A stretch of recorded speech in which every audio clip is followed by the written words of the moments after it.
8시간 만에 속전속결, 야당 하루 만에 탄핵. 이진숙 방통위원장이 임명되자마자 민주당에서 탄핵에 나서겠다고 했습니다. 그 이유는 이진숙 방통위원장이 공영방송 이사진 임명을 속전속결로 단행했기 때문입니다. 임명되자마자 속전속결, 방통위에서 현승원 참배 등의 관례도 생략했습니다.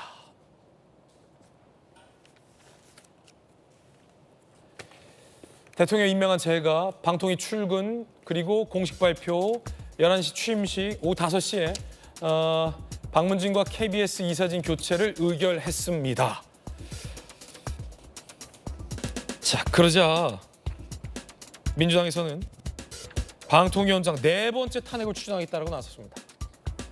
이동관, 김홍일 그리고 방통위원장 권한행 대행까지 탄핵 발의를 했었던 민주당. 이번에 임명되자마자 탄핵 추진에 나섰습니다. 탄핵 발의에도 버티기 가능성 이진숙 방통위원장을 두고 나오고 있습니다. 사실은 예상했던 수순, 예상했던 탄핵 추진으로 얘기해도 될 것 같아요. 김광선 변호사님. 근데 지금 청문회도 끝나기 전부터 민주당에서는 계속 탄핵하겠다고 한 거 아니에요? 임명되면?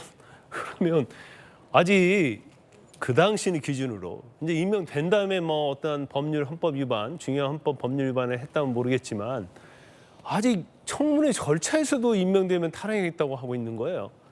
결과적으로 임명되자마자 KBS랄지 박문진 관련된 이사들 선임 결의를 끝냈어요. 그래서 이제 이걸 예상하기 때문에 그랬을 겁니다. 그런데 지금 제가 볼 때 민주당은 그 당헌 당규를 좀 고쳐야 할 거예요.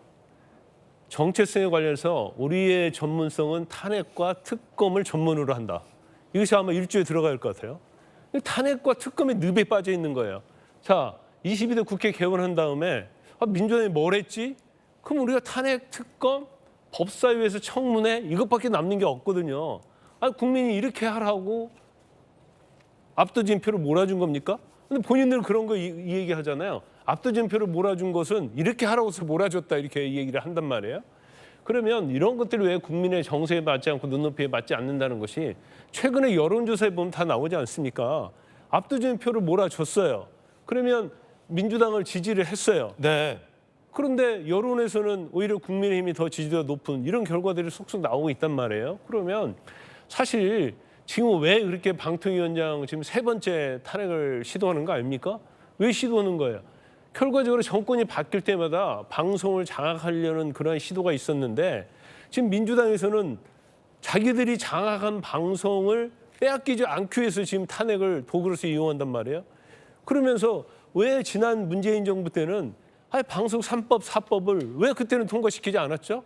그리고 이제 와서는 방송 3법, 4법 다 통과시켜서 당연히 대통령이 거부권 행사하는지 알면서도 이걸 아주 일사천리로 통과시키고 그다음에 방통위원장이 임명만 되면 탄핵하려고 하고 이런 행태 자체가 사실은 민주당답지 않아요. 전에 민주당이 이러지 않았거든요. 인정할 건 인정하고요. 경우에 따라서 잘못이 있었다고 한다면 그때 탄핵을 해야 하는데 지금 헌법 법률 위반과 아무 상관없이 무조건 지원해서 하는 거예요. 언론 보도 난 거 가지고 이것 가지고 검사 탄핵하겠다고 하고 이게 대한민국 공당으로서 할 일은 아니다. 저는 그렇게 봅니다. 관련해서 한동훈 대표가 조금 전에 이렇게 밝혔습니다. 사람이 단 하루 만에 탄핵당할 만한 나쁜 짓을 저지른 게 가능하냐. 민주당이 하고 있는 탄핵은 무고 탄핵이다. 죄가 있는 게 아니라 이진숙에 대한 탄핵은 결정된 상태 아니었느냐라고 조금 전에 입장을 내기도 했습니다. 자, 이번엔 김유정 의원님. 그 한동훈 대표가 방통위가 독임제가 아니라 합의제 기구로서 2인 체제에서 YTN 민영화부터 그 모든 일들을 다 일사천리로 처리한 그거에 대해서는 법적으로 어떤 생각을 가지고 있는지 매우 궁금하고요. 특히 이진숙 후보자 청문회 사흘이나 했었고 현장까지 갔었는데 그 법카 사용을 포함해서 그다음에 5.18 그 민주화 운동을 헌법 전문에 넣겠다고 여러 차례 한동훈 그 대표도 말한 바가 있잖아요. 그런데 그 5.18에 대한 이진숙 후보의 어떤 생각이랄지 위안부 할머니들에 대한 생각이랄지 이런 것들을 어떻게 생각하시는지 먼저 묻고 싶어요. 그리고 두 번째는 바로 김광선 변호사님 지적하신 대로 거부권 행사할 가능성 전혀 없었던 문재인 정권 때 이거를 처리하지 못한 것은 굉장히 뼈아픈 대목입니다. 뼈아픈 대목이다. 네, 그렇죠.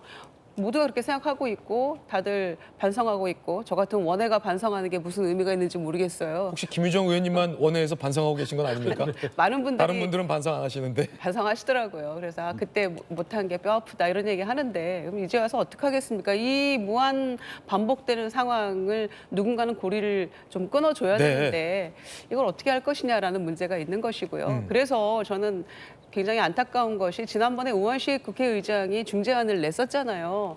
그리고 좀 일단 좀 다 워워하고 범국민 협의체 구성해서 조금 논의를 해봅시다. 그 중재안이 저는 받아들여졌어야 된다고 생각하거든요. 그런데 단칼에 거절하고 지금 이렇게 가고 있는 거잖아요. 그리고 그냥 탄핵안 발의하면 그 전에 사퇴해버리고 그리고 모든 방통위원장이 지금 3번째인데 다 원포인트로 미션 하나씩 해결하고 사퇴하고 이렇게 지금 가고 있는 거잖아요. 그러니까 이것은 이태원 참사 때 책임을 반드시 물어야 된다고 했던 이상민 행안부 장관에 대한 탄핵안을 발의했을 때 모습하고는 너무 다르잖아요. 이상민 장관은 버티고 있고 아직도 안 물러나고 지금까지도 버티고 있는 거 아닙니까? 물론 기각이 되고 이렇게 됐지만은 그러니까 양상이 다르기 때문에 민주당으로서는 이거는 뭔가 꿍꿍이가 있는 것이다. 홍성 장악, 언론 장악 이거를 하나씩 다 해결하고 가려고 하는 것 아니냐라는 생각을 아니할 수 없는 그런 지경이다라고 생각하고요.